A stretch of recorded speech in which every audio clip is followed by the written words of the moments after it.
To leave the hands up is only related by Imam Ahmed, not by Imam al-Bukhari. Just to make a point. But if you ask people for those proofs, what's your dalil? Well, I read it in Nasruddin al-Albani's Sallu kama ra'aytumuni usalli. Pray as you've seen me pray. Then, if you're following that book and you don't know its proof, you're a muqallid. So, the question, would you rather make taqleed of al-Albani or al-Shafi'i, Malik, Ahmed, Abu Hanifa?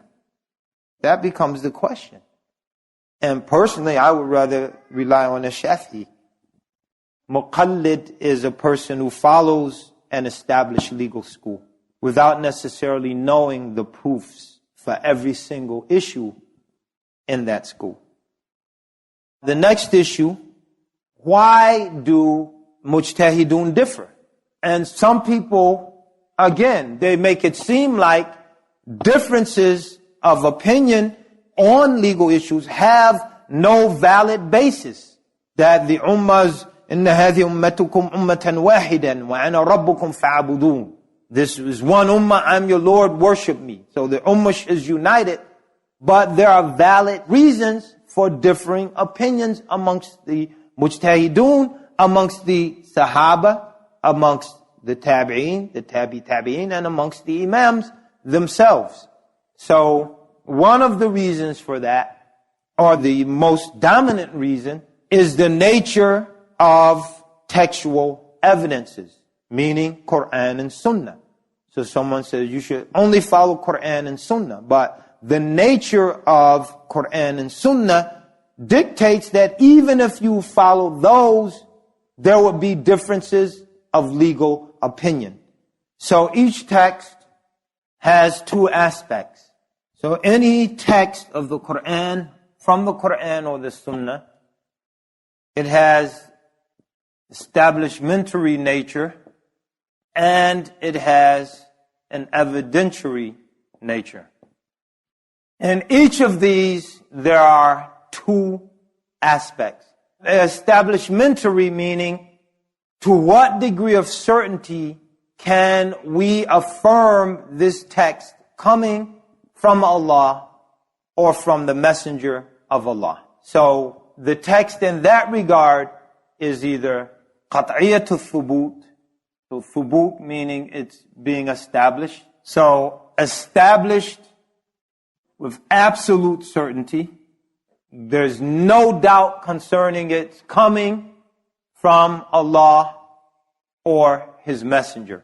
From last week, what are these two? We mentioned these last week from another angle. There are two types of evidences whose establishment is affirmed with absolute certainty.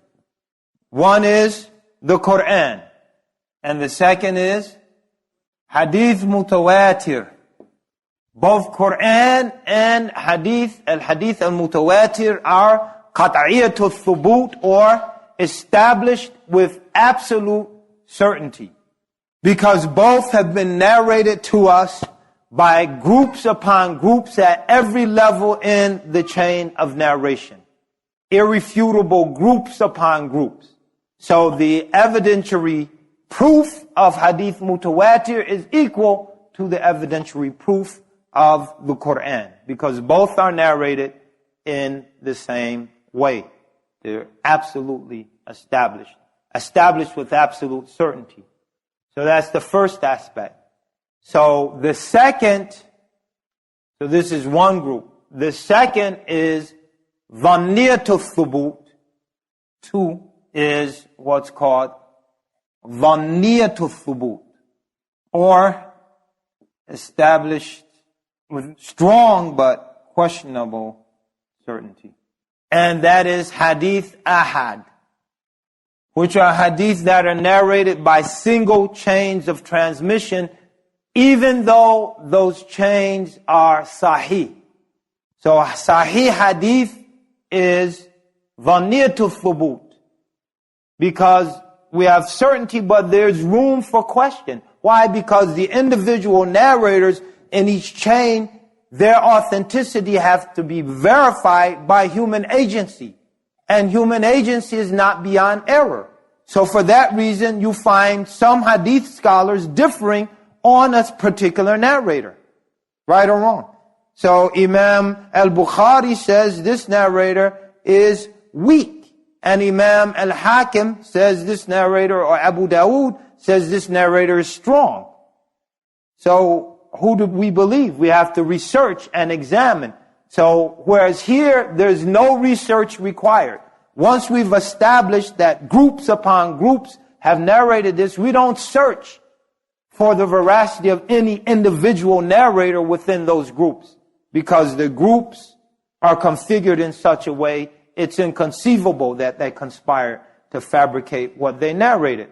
Whereas here, because the individual chains of narration, we have to examine the veracity of the narrators in the particular chain. So there's an area, even for a Sahih hadith, there's an area where the certainty of the narration is questionable.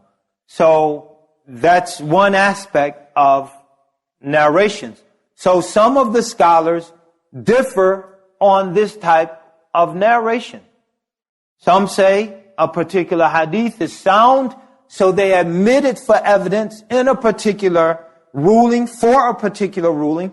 Others reject the hadith as being weak, and therefore they don't base a ruling on that hadith, so their rulings differ from this point of view. But the most common area of difference is here.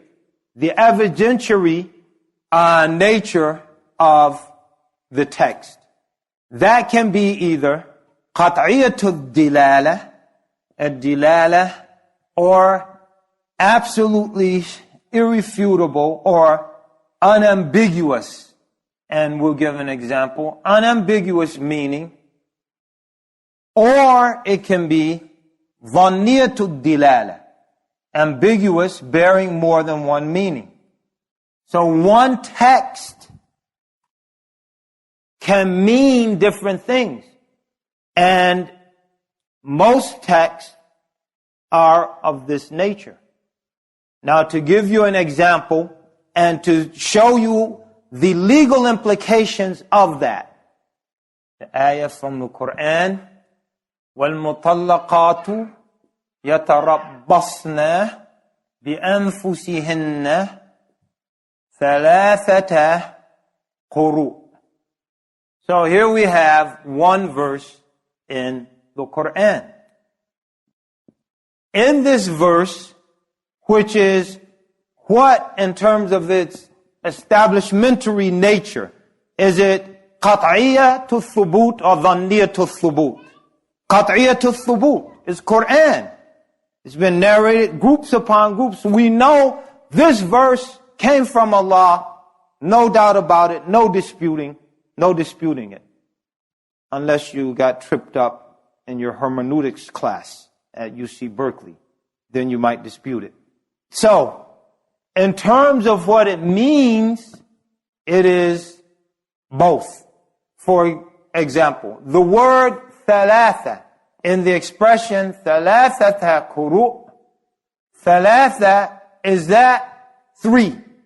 The divorced women are to wait 3 months before their iddah period is finished and they're eligible to marry someone else if their husband doesn't take them back, if it's not an irrevocable divorce. If it's irrevocable, to wait 3 months and then they're eligible, or 3 quru', not 3 months, 3 quru', then they're eligible to marry someone else. So let them wait 3 quru'. 3, is that qat'iyatul dilala or dhanniyatul dilala? 3. Thalathata, qat'iyya or dhanniyya? Qat'iyya, no one disputes what 3 means. 3 is 3. 1, 2, 3. Uno, dos, tres. Wahid, ithnain, thalatha. No one disputes. 3 are 3. So, thalatha is qat'iyatul thubut, dilala. However, quru' is that qat'iyatul dilala or dhanniyya? Dhanniyya is dhanniyya. Why? Because the ulama differ. The Hijaziyin, people of the linguistic school rooted in the Hijaz, which became the basis for the school of the people of Basra,